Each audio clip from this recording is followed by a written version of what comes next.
Je suis en compagnie d'une gentille demoiselle, Madame Aïssata Seck. Comment vas-tu? Ça va et toi? Ça va très bien? Bien. Très très. Mais comme je te disais tout à l'heure en off là, on s'est déjà croisés. Ouais. On s'est croisés dans une chaîne publique où voilà, j'ai pas osé venir te voir alors que toi sur Facebook T'aurais pu, hein. nous sommes connectés tout ça et je t'avais dit bon il faut que tu viennes dans notre émission pour un peu parler de ce que tu as fait. C'est cette action, le fait d'avoir contribué à naturaliser 30 tirailleurs sénégalais.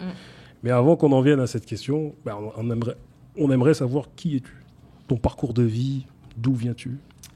Qui je suis? Déjà, j'ai grandi au Muro. Je suis née dans les Yvelines. Je suis d'origine sénégalaise, de père et de mère sénégalais. Donc, j'ai grandi au Muro jusqu'à mes 21 ans. Après, je me suis mariée à un Bondinois. Donc, je l'ai suivi. Je suis venue à Bondy. Donc, j'ai quitté une banlieue pour une autre banlieue. Donc, arrivée à Bondy, j'ai commencé à mener ma petite vie tranquille avec mon mari, mes enfants. Je me suis engagée dans le milieu politique, dans le milieu associatif d'abord. Donc à l'époque, en fait, quand je suis arrivée sur Bondy, je me suis en fait rendu compte que j'ai essayé de savoir. J'ai essayé de savoir un petit peu. Enfin, je m'intéressais en fait un petit peu à la vie publique de Bondy. Au Muro, nous, on était très engagés. Ma mère était très engagée dans le milieu associatif. Bondy, je me suis dit pourquoi pas, je vais voir. Donc je suis allée dans les différentes mairies, voir un petit peu comment ça se passait.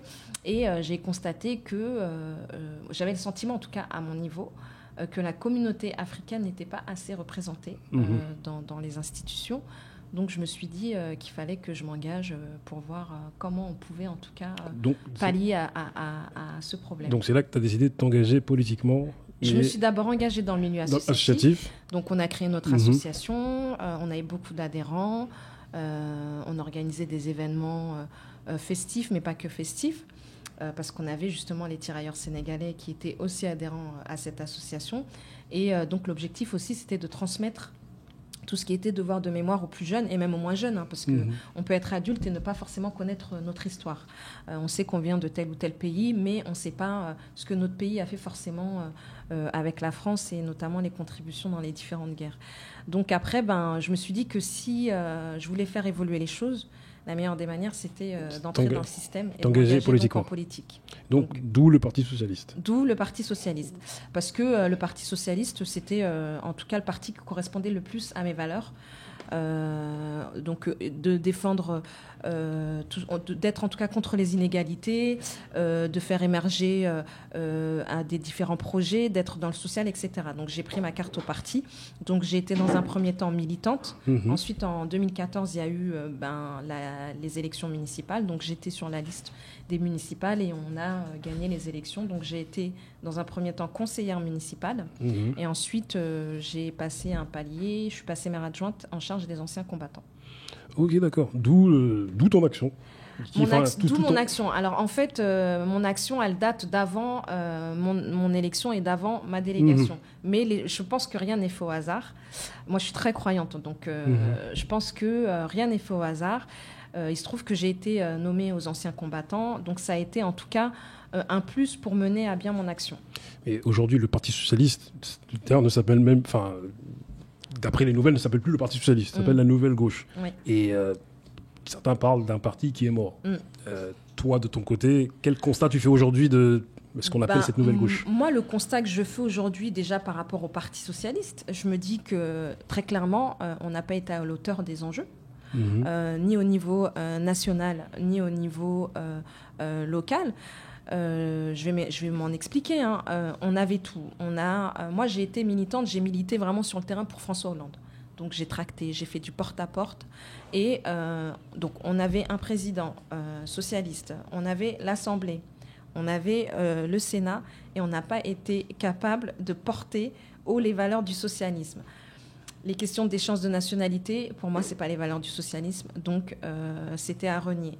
Moi, j'ai milité pour le droit de vote des étrangers. On n'a même pas posé la question en débat. C'est-à-dire qu'une fois que le président a été élu, ça a été mis de côté parce qu'on nous a dit que ça ne passerait pas au Sénat. Donc ça a été la deuxième erreur. Et la troisième erreur, c'est le 49.3, la loi travail, où on nous dit, on veut faire passer une loi, donc on force les choses. Donc voilà, ça a été... Après, moi, personnellement, je pense que le Parti socialiste n'est pas mort. Je pense qu'il peut se reconstruire, mais il se reconstruira qu'avec un renouvellement des visages, un renouvellement d'un projet et surtout de ne pas refaire les erreurs qu'on a produites, quoi. On va se dire les choses. Dis-nous les choses, comme on dit chez nous. Pas de souci.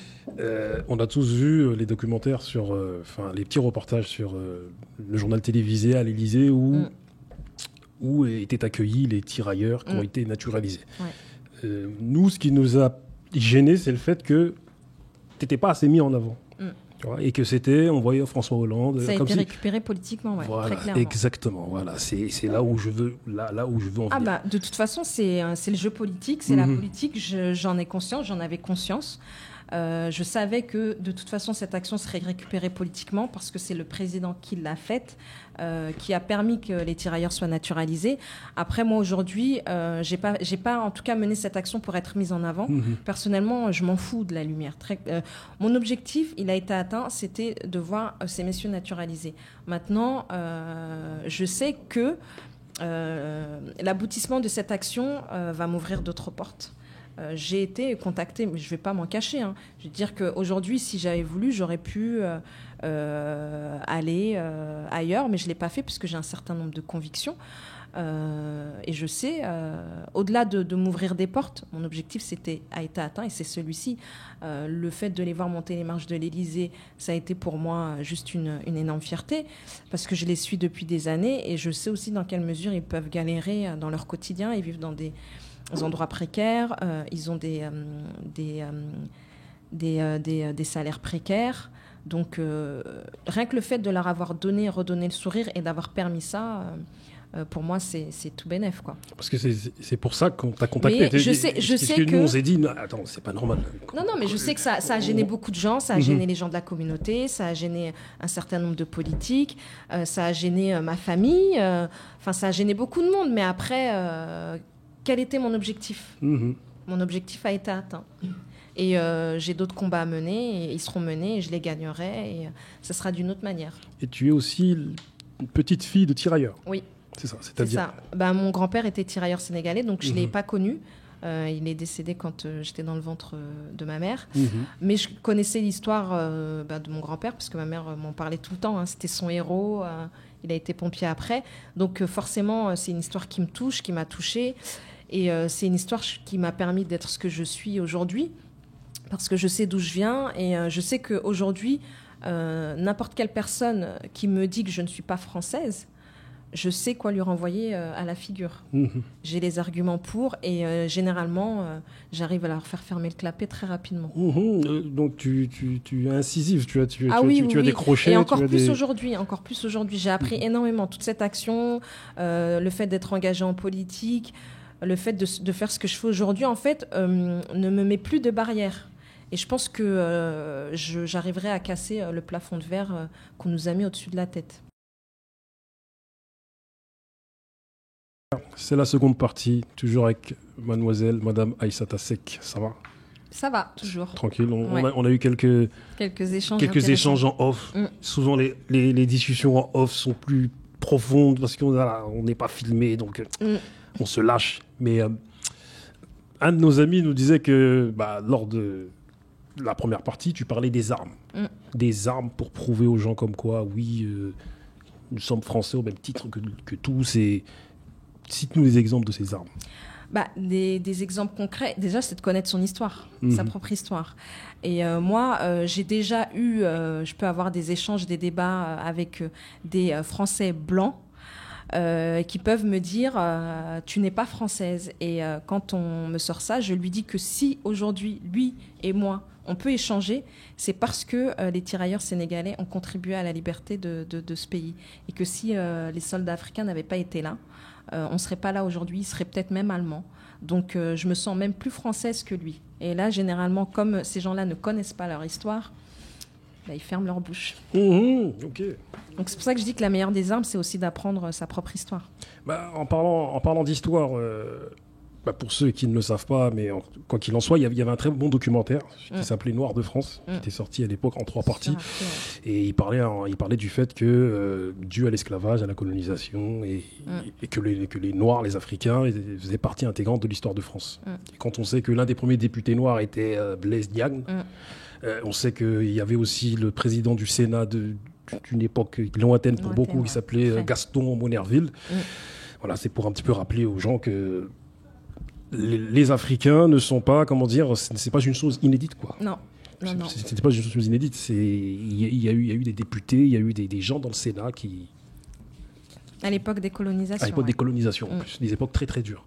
Je vais te poser une petite question là, parce qu'il faut quand même que je te la pose, parce que on en a parlé en off, mais beaucoup de gens ont dû débattre sur ton action. C'est-à-dire que est-ce que tu comprends ceux qui pensent que ce n'est pas forcément une fierté d'être naturalisé quand on connaît certaines pages sombres de la France? On sait que beaucoup de tirailleurs sénégalais ou même des tirailleurs marocains ou autres ne sont pas allés de plein gré, ont été pris de force. D'ailleurs, moi, j'ai un grand-oncle qui a été pris de force, on ne l'a jamais revu jusqu'à aujourd'hui. Que les troupes coloniales étaient constituées de 80% de troupes... les troupes françaises étaient constituées de 80% de tirailleurs et des troupes coloniales. Elles étaient mises en ligne de front, c'était des chairs à canon. Qu'à la fin de la guerre, il y a eu même un blanchiment des troupes par ordre de M. de Gaulle. Quand on sait aussi que le massacre qu'il y a eu à Tuaroy, parce qu'ils réclamaient leur pension et on les a tiraillés. Et le gel des pensions qu'il y a eu des tirailleurs, tu vois. Et il a fallu sortir le film Indigène pour que tout d'un coup, je dégèle vos pensions. Est-ce que tu comprends? Bien sûr que je comprends. Et c'est un débat tout à fait légitime. Après, moi, j'estime que quand on a des anciens combattants qui vivent en France depuis un certain nombre d'années, qui participent à l'économie française, qui vivent en France et qui envoient une moitié de leur pension au pays pour pouvoir faire vivre leur famille, et qui sont demandeurs de cette nationalité française. Pourquoi on devrait se poser la question de on devrait être français ou pas, ou moi si j'étais eux je prendrais pas cette nationalité. Pourquoi? À quel titre? Ces gens-là ont été français, ces gens-là ont combattu pour la France, ces gens-là sont retournés dans leur pays d'origine et sont revenus en France. Ils ont décidé de vivre en France. Donc une personne, n'importe quel étranger qui vient en France, peut prétendre à la nationalité française au bout de 5 ans. Eux, ils ont une histoire et une attache avec cette France, qu'elle soit sombre ou pas. Mais ils sont demandeurs de cette nationalité. Donc pour moi, oui, s'ils la veulent et qu'ils connaissent l'histoire de France et qu'ils ont envie de toute façon de cette nationalité, c'est une fierté pour eux. Après, au-delà de la fierté, au-delà de l'aspect symbolique, etc., moi, tous les tirailleurs ne sont pas demandeurs de la nationalité. Hein. Attention, il y en a qui ne la veulent pas. Et ça se comprend. Et comme je dis, c'est un débat tout à fait légitime. Après, eux, en n'étant pas français, ce qu'il faut savoir, au-delà de l'aspect symbolique, c'est l'aspect pratico-pratique. Un ancien combattant non français, mais qui vit en France et qui touche une pension ou le minimum vieillesse, est obligé de pointer tous les 6 mois en France. C'est-à-dire que si il part dans son pays d'origine et qu'il fait 6 mois et 1 jour, et que la Caisse des dépôts qui verse ce minimum vieillesse le sait, on leur coupe cette pension. Alors qu'en tant que Français, ils ne sont pas tractés comme ça. En fait, aujourd'hui, ils étaient tractés comme des criminels. Ils étaient obligés de pointer comme on pointe au commissariat tous les 6 mois. Parce que on ne se dit même pas que c'est le hasard. C'est-à-dire que les gens, dans l'administration, leur demandaient d'envoyer leur copie de passeport pour vérifier qu'ils ont bien fait 6 mois en France ou qu'ils dépensent bien leur argent pendant les 6 mois en France. Moi, je suis désolée. À un moment donné, ils ont donné quasiment toute leur vie en France. Ils ont perdu pour beaucoup des frères. Ils ne voient pas leur famille 6 mois de l'année. Ils n'ont pas élevé leurs enfants, ils ne voient pas leurs petits-enfants. Donnons-leur la nationalité et laissez-les partir vivre en paix dans leur pays d'origine. C'est tout. Après, c'est un débat qui est tout à fait légitime et que je peux comprendre. Moi, après, personnellement, je vis en France. Aujourd'hui, n'importe quelle personne me dit « tu n'es pas français », je l'envoie chez. Je lui dis « j'ai pas envie d'être vulgaire, mais vous m'avez comprise ». Donc après, ils sont demandeurs. Donc moi, je suis fière d'avoir mené ce combat et je lâcherai pas. Et je continuerai à mener ce combat. Et au-delà de ce combat, c'est aussi qu'on puisse raconter cette histoire dans les manuels scolaires parce qu'on ne le fait pas aujourd'hui. J'aimerais avoir ta perception de la classe politique. Je m'explique.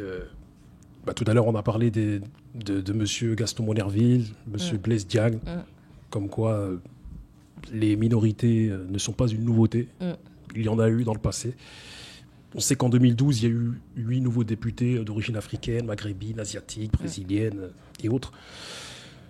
Voilà, au vu de tous ces faits, toi, quelle est ta perception de la classe politique par rapport au fait qu'il n'y a pas assez vraiment de gens issus des minorités? Moi, très clairement, pour moi, et là, je parle pour tous les partis, donc je parle aussi de mon parti politique. J'estime qu'aujourd'hui, la diversité n'est pas assez représentée dans l'hémicycle, à l'Assemblée, au Sénat, j'en parle même pas, parce que aujourd'hui, mais à vérifier, je pense qu'il n'y a qu'un seul noir à l'Assemblée, au Sénat, et c'est l'élu de Mayotte. Donc très clairement aujourd'hui on a un plafond de verre qui est criant. Maintenant on a des gens comme moi, on est beaucoup plus nombreux qu'avant, où on n'attendra pas qu'on nous donne. Aujourd'hui moi je sais clair, je n'attendrai pas qu'on me donne. J'ai une vision qui est tout autre. J'ai fait des études, je suis engagée en politique, je suis engagée dans le milieu associatif, j'ai porté un projet que personne n'a porté. Aujourd'hui, pourquoi telle personne pourrait prétendre être députée et pas moi? Moi, aujourd'hui, je le dis très clairement et je n'ai aucun complexe avec ça. Je pense qu'il n'y a pas assez de minorités visibles dans les institutions républicaines. Après, c'est des débats que j'ai au-dessus. C'est des débats que j'ai eu pas plus tard qu'hier avec une personne très haut placée. Je mâche pas mes mots, je m'en cache pas. Je sais que ça peut énerver. Mais je ne suis absolument pas dans la victimisation, je suis sur le fond. C'est-à-dire que je ne joue pas la carte « je suis noire, donc je veux ». Je joue la carte « j'ai un fond ». Certes, je suis noire, certes, je suis une femme, mais j'ai aussi le fond politique. Donc, j'attendrai pas, j'attendrai plus. Et ça se fera avec ou sans... Et avec ce nouveau gouvernement En Marche a tout raflé, que ce soit à l'Assemblée nationale, que ce soit au niveau de la présidentielle. Il a fait ce que d'autres n'ont pas fait. Et pour rebondir un peu sur le manque de diversité, on sait que M. Macron a fait un selfie il n'y a pas si longtemps qui a été vivement critiqué sur la toile parce qu'il y avait principalement que des gens caucasiens. Ouais. Toi, est-ce que tu penses qu'En Marche représente vraiment un changement aujourd'hui ? Pour moi, En Marche représente un changement dans le sens où il a bousculé la sphère politique. En Marche représente un changement, même s'il reste minime, parce qu'aujourd'hui, on a 39 députés issus de la diversité qui ont été élus. Mais En Marche ne représente pas un changement aujourd'hui en soi quand je vois le nombre de ministres qui ont été nommés et le peu de personnes issues de la diversité, voire pas du tout, si on a quand même Nora Flessel, nommés à des ministères en tout cas importants. Donc à ce niveau-là, il ne représente pas un changement. La suite des événements pour toi, parce que là on arrive à la fin de notre entretien, quelle sera la suite pour toi ? Est-ce que tu vas mener tes actions dans le même, avec le même thème, c'est-à-dire avec les tirailleurs, Toujours parce que déjà j'ai pas terminé, tous les tirailleurs ne sont pas naturalisés, donc j'ai encore beaucoup de dossiers à gérer et c'est extrêmement compliqué, surtout avec le changement de gouvernement, donc j'ai pas fini. Le 9 juillet, j'organise un ravivage de la flamme du soldat inconnu sous l'Arc de Triomphe pour rendre hommage aux tirailleurs sénégalais morts pour la France. C'est une première en France, ça ne s'est jamais fait. Donc ça, je continue dans ce sens-là. Mais surtout, le combat le plus important pour moi qui est aujourd'hui, c'est qu'on intègre dans les manuels scolaires l'histoire de l'apport des troupes coloniales dans les différentes guerres. Parce qu'aujourd'hui, on a tous étudié la guerre de 14-18, la guerre de 39-45. On les a toutes étudiées, mais on nous a quasiment, voire pas du tout, parlé des tirailleurs sénégalais, marocains, algériens, etc. Et je pense qu'aujourd'hui, un des maux de notre société, un des maux du fait qu'une jeunesse issue de l'immigration ne se sente pas française, c'est aussi parce qu'elle ne se retrouve pas dans cette histoire. Et c'est une histoire commune. C'est l'histoire du noir, c'est l'histoire de l'arabe, c'est l'histoire du blanc, mais c'est une histoire commune. Et je ne dis pas que ça réglerait tout, mais je pense qu'en racontant cette histoire-là dans les manuels scolaires, chacun pourra se retrouver quelque part et ça permettra une meilleure cohésion sociale en tout cas. Ça ne réglera pas tout, certes, mais il me semble important et primordial qu'aujourd'hui on puisse raconter cette histoire à nos enfants. Madame Aïssata Seck, on te remercie d'être venue jusqu'à Grigny. Merci à vous de m'avoir invité, même si c'est l'autre bout du monde. Voilà, c'est ça. Mais en fait, c'est peut-être vous qui êtes... J'ai pris le RERD. Mais c'est peut-être vous qui êtes à l'autre bout, en réalité. Tu vois, non, ça me fait plaisir. Je suis contente d'être là et je reviendrai quand vous voulez. Petite précision, l'INSEE a reconnu qu'on était dans la ville la plus pauvre de France aujourd'hui. Oui, c'est ce que j'ai appris aujourd'hui. Je te l'ai dit tout à l'heure dans la voiture. J'ai été extrêmement étonnée. Et voilà, donc ici est un grand laboratoire avec plein de talents, plein de choses, plein de... En tout cas, je suis là et je suis prête à vous aider si besoin quand je serai élue encore plus haut. Nous, on n'oubliera pas tes paroles. Ah non, je respecte tout le temps. Quand je peux, je le dis. Quand je peux pas, je le dis. Mais en tout cas, je suis là pour aussi tirer les jeunes générations et faire émerger d'autres personnes. Donc, j'oublie pas d'où je viens et je n'oublierai jamais d'où je viens. Merci à toi. Merci à vous.